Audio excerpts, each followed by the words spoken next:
গোপালগঞ্জে হামলায় জড়িতদের গ্রেফতারে ২৪ ঘন্টার আল্টিমেটাম এনসিপির। গোপালগঞ্জের সংঘর্ষ নিয়ে ভুয়া তথ্য ছড়াচ্ছে আওয়ামী লীগ, প্রধান উপদেষ্টার প্রেস উইং। ঢাবিতে ছাত্রদলের মশাল মিছিল। এতক্ষণ শুনছিলেন সংবাদ শিরোনাম, এবার বিস্তারিত। গোপালগঞ্জে হামলায় জড়িতদের গ্রেফতারে ২৪ ঘন্টার আল্টিমেটাম এনসিপির।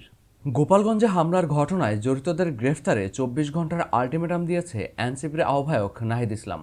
একই সাথে এই মামলার প্রতিবাদে বৃহস্পতিবার ১৭ জুলাই সারা দেশে বিক্ষোভ সমাবেশের আহ্বান করা হয়েছে। বুধবার ১৬ জুলাই রাত ১০টায় খুলনা প্রেস ক্লাবে সংবাদ সম্মেলনে তিনি এই ঘোষণা দেন। এ সময় এনসিপির কেন্দ্রীয় সদস্য সচিব আক্তার হোসেন, হাসনাত আবদুল্লাহ, সারজেশ আলম, তাসনিম যারা উপস্থিত ছিলেন। নাহিদ ইসলাম বলেন, গোপালগঞ্জে এনসিপির সমাবেশে পরিকল্পিতভাবে আওয়ামী লীগ ও ছাত্রলীগ হামলা চালিয়েছে। ৫ আগস্ট হাসিনা সরকার পতনের পর আওয়ামী সন্ত্রাসীরা গোপালগঞ্জে আশ্রয় নিয়েছে। তারা সেখানে আওয়ামী লীগ বাদে অন্য কোনো সংগঠনকে কোনো কর্মসূচি পালন করতে দেবে না বলে ঘোষণা দেয়। সেই ঘোষণা উপেক্ষা করে এনসিপি কর্মসূচি পালন করলে সেখানে হামলার ঘটনা ঘটে। যত বাধাই আসুক, এনসিপি দেশব্যাপী পদযাত্রা কর্মসূচি চালিয়ে যাবে। গোপালগঞ্জে হামলার বিষয়ে প্রশাসনের ভূমিকা নিয়েও এ সময় নাহিদ ইসলাম প্রশ্ন তোলেন। মুজিববাদী সন্ত্রাসীদের হাত থেকে গোপালগঞ্জবাসীকে রক্ষায় ২৪ ঘন্টার মধ্যে হামলাকারীদের গ্রেফতারের দাবি জানান তিনি। একই সাথে বিচার সংস্কার ও নতুন সংবিধানের দাবিতে চলমান কর্মসূচিতে সকলের সহযোগিতা কামনা করেন। নাহিদ ইসলাম বলেন, এখানে পুলিশ ও প্রশাসনের ব্যর্থতা রয়েছে। গোপালগঞ্জে যদি শুরু থেকেই পুলিশ সতর্ক থাকতো তাহলে এই ঘটনা ঘটতো না। আওয়ামী লীগ এখন জঙ্গি সংগঠনের মতো কাজ করছে। এনসিপি আহ্বায়ক বলেন, এখানে এনসিপি নেতাকর্মীর পাশাপাশি সাধারণ মানুষও সমাবেশে উপস্থিত ছিলেন, ফলে তাদের নিরাপত্তার বিষয়টি প্রশাসনকে দেখা উচিত ছিল। এ কারণে আওয়ামী লীগের যাদের বিরুদ্ধে মামলা আছে দ্রুত সময়ের মধ্যে তাদের গ্রেফতার করতে হবে। গোপালগঞ্জের সংঘর্ষ নিয়ে ভুয়া তথ্য ছড়াচ্ছে আওয়ামী লীগ, প্রধান উপদেষ্টার প্রেস উইং। গোপালগঞ্জের সংঘর্ষকে কেন্দ্র করে আওয়ামী লীগের একটি সংঘবদ্ধ চক্র সামাজিক যোগাযোগ মাধ্যমে একাধিক পুরনো ও ঘটনার সঙ্গে সম্পর্কহীন ছবি পোস্ট করে মিথ্যা তথ্য ছড়িয়েছে বলে এক বিবৃতিতে উল্লেখ করেছে প্রধান উপদেষ্টার প্রেস উইং। বুধবার ১৬ July CA press wing fact check তার ভেরিফাইড ফেসবুক পেজে এক বিবৃতিতে জানায়, ১৬ জুলাই সামাজিক যোগাযোগ মাধ্যমে কার্যক্রম নিষিদ্ধ আওয়ামী লীগের সংশ্লিষ্ট একাধিক অ্যাকাউন্ট থেকে গোপালগঞ্জের সংঘর্ষ নিয়ে নানা পোস্ট ছড়ানো হয়। এর উদ্দেশ্য ছিল এদিনের সহিংস ঘটনার মনগড়া বক্তব্য প্রতিষ্ঠা করা। বিবৃতিতে আরও বলা হয়, একটি সংগঠিত প্রোপাগান্ডা অভিযানের অংশ হিসেবে প্রভাবশালী আওয়ামী লীগপন্থীরা পুরনো ও ঘটনার সঙ্গে সম্পর্কহীন একাধিক ছবি শেয়ার করেছেন, যা এদিনের সহিংসতার দৃশ্য বলে মিথ্যাভাবে উপস্থাপন করা হয়েছে। সাবেক ছাত্রলীগ নেতা এস.এম. জাকির হোসেন এবং সাবেক প্রধানমন্ত্রী শেখ হাসিনার উপপ্রেস সচিব আশরাফুল আলম খোকন সহ কয়েকজন ব্যক্তি ছবি পোস্ট করে দাবি করেন, ইউনুস গ্যাং এবং বিরোধী দলীয় কর্মীরা সাধারণ মানুষকে হিংসাত্মকভাবে আক্রমণ করছে।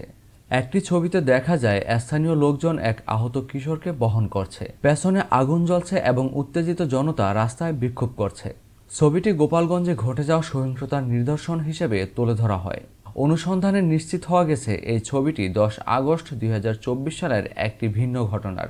আরেকটি হলো, প্রচারিত পোস্টে দেখা যায় জাকির হোসেন এবং সাবেক প্রধানমন্ত্রী শেখ হাসিনার উপপ্রেস সচিব আশরাফুল আলম খোকন একটি ছবি পোস্ট করেন, যেখানে গোয়েন্দা শাখার ডিবি এক কর্মকর্তা বিক্ষোভকারীদের দিকে গুলি ছুড়ছেন। প্রেস উইংয়ের বিবৃতিতে বলা হয়, এসব পোস্টে ভুয়া তথ্য উপস্থাপন করা হয়েছে। পোস্টে তারা উল্লেখ করেন, আইনশৃঙ্খলা বাহিনীর সদস্যরা সংঘর্ষে জড়িয়েছেন এবং এনসিপি নেতাকর্মীদের উস্কানিতে এই সহিংসতা শুরু হয়। বাস্তবতা হলো, ছবিটি ২০২২ সালের ৮ ডিসেম্বর নারায়ণগঞ্জে বিএনপি সমাবেশের সময়ের, যেখানে ডিবি কর্মকর্তা কনককে জনতার দিকে গুলি ছুড়তে দেখা যায়। জাকির হোসেন আরেকটি ছবি পোস্ট করেন, যেখানে গুরুতর আহত ব্যক্তিদের হাসপাতালে চিকিৎসা নিতে দেখা যায়। তিনিও দাবি করেন এটি গোপালগঞ্জের আজকের সংঘর্ষের ফলাফল। তবে এই ছবিটিও ভিন্ন ঘটনার। প্রেস উইং দাবি করেন, ছবিটি ২০ মার্চ ২০২৩ সালে এক সম্পূর্ণ আলাদা ঘটনার সময় তোলা হয়েছিল। একই ভুয়া প্রচারণার অংশ হিসেবে একটি শিশুর ছবি ছড়ানো হয়, যেখানে তাকে লাঠি হাতে দেখা যায়। দাবি করা হয় ছবিটি ১৬ জুলাই গোপালগঞ্জে তোলা এবং এই শিশু নাকি সহিংসতায় অংশ নেয়। ছবিটি এই মিথ্যা বার্তা ছড়াতে ব্যবহার করা হয় যে রাজনৈতিক সহিংসতায় শিশুদের পর্যন্ত জড়ানো হচ্ছে। ঢাবিতে ছাত্রদলের মশাল মিছিল। সারা দেশে আইনশৃঙ্খলা পরিস্থিতির অবনতির প্রতিবাদে এবং কক্সবাজারে বিএনপি নেতাকে হত্যার বিচার দাবিতে মশাল মিছিল ও বিক্ষোভ সমাবেশ করেছে ঢাকা বিশ্ববিদ্যালয় ঢাবি শাখা ছাত্রদল। বুধবার ১৬ জুলাই রাতে বিশ্ববিদ্যালয়ের সন্ত্রাস বিরোধী রাজু ভাস্কর্যের পাদদেশ থেকে মশাল মিছিল নিয়ে ক্যাম্পাসের বিভিন্ন গুরুত্বপূর্ণ সড়ক প্রদক্ষিণ করে টিএসসি এলাকায় এসে সংক্ষিপ্ত সমাবেশটি শেষ হয়।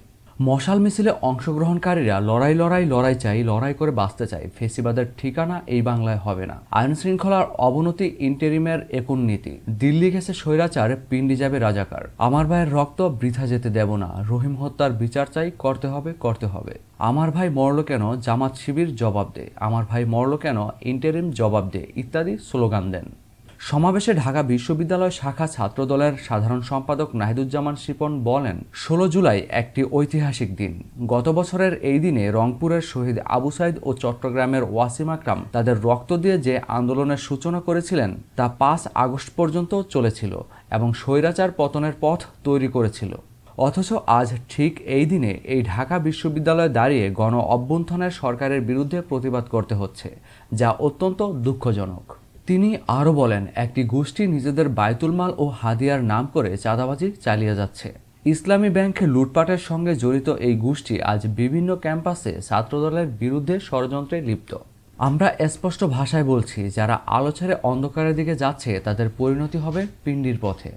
গোপালগঞ্জে এনসিপি নেতাদের উপর হামলার নিন্দা জানিয়ে ছাত্রদল নেতারা বলেন, আজ আমরা দেখেছি গোপালগঞ্জে এনসিপির নেতাদের উপর হামলা হয়েছে। ইন্টেরিম এই হামলা ঠেকাতে ব্যর্থ হয়েছে।